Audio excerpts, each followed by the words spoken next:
Please sign to verify this is everything you've ever said. What?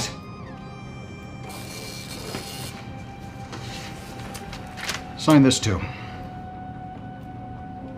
Oh, this is absurd.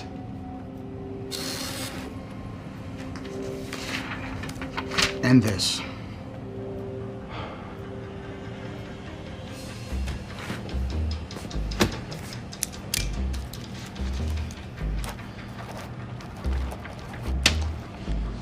After appearances in half a dozen Marvel blockbusters and a rapturous Comic-Con display or two in front of thousands of adoring fans, if you don't know who Loki, as portrayed to vainglorious heights by Tom Hiddleston, is, then what the hell are you doing watching a review of the Disney Plus series based on the villainous god of mischief and brother of Thor? I bring this up because even though you might be a hardcore Marvel fan, this is not exactly the Loki that was killed by Thanos in 2018's Avengers Infinity War. Which means you're going to have to pay close attention to know what the hell is going on in this colorfully convoluted world that is Loki, the TV series, launching tomorrow. What does that mean? You'll catch up.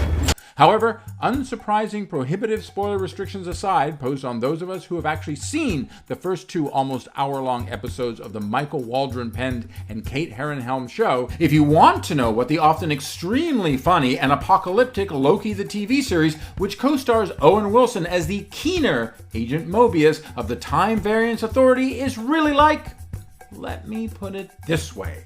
Imagine a Vince Vaughn-less sequel to Wedding Crashers and Wim Wenders' Wings of Desire entwined with a reimagining of Douglas Adams' Hitchhiker's Guide to the Galaxy and the best scheming from Game of Thrones. Which is, with the use of the term variant, which is very different in many ways from what most of us have been saying over the past year, a pretty good backstabbing time from what I've seen so far. I'm Agent Mobius, by the way. Are you taking me somewhere to kill me? No, that's where you just were. I'm taking you someplace to talk. Well, I don't like to talk. But you do like to lie, which you just did. Because we both know you love to talk. Talky. Proving that villains make the better leads, Hiddleston reveals he might be the only truly essential actor to the MCU. But who knew that what the night manager vet really needed was Owen Wilson to cement his rule? Yes, with COVID-19 safety protocols clearly playing almost as big a role in the Atlanta-based production as debates over the notions of free will, the revelations that three lizards called the Timekeepers and their dank bureaucracy kind of rule the universe, and the great payoff of Wilson's use of awesome, which is always pretty awesome. There are a few distinctly fromage elements to Loki, like a certain stinker of a scene in a just pre-volcanic Pompeii.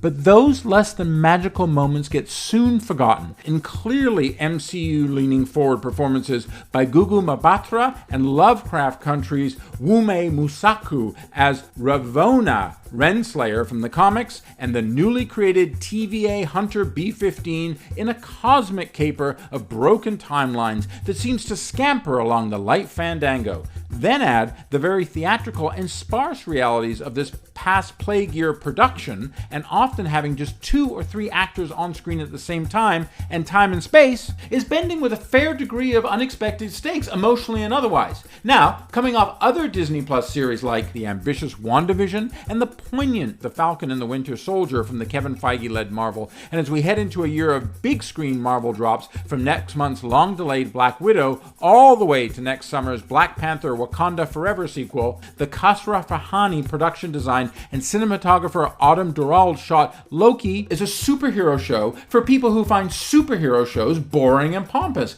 and want a little clash from chaos, as the great Malcolm McLaren kind of used to say. And coming out of a year where fun was in seriously short supply, that's extremely awesome indeed.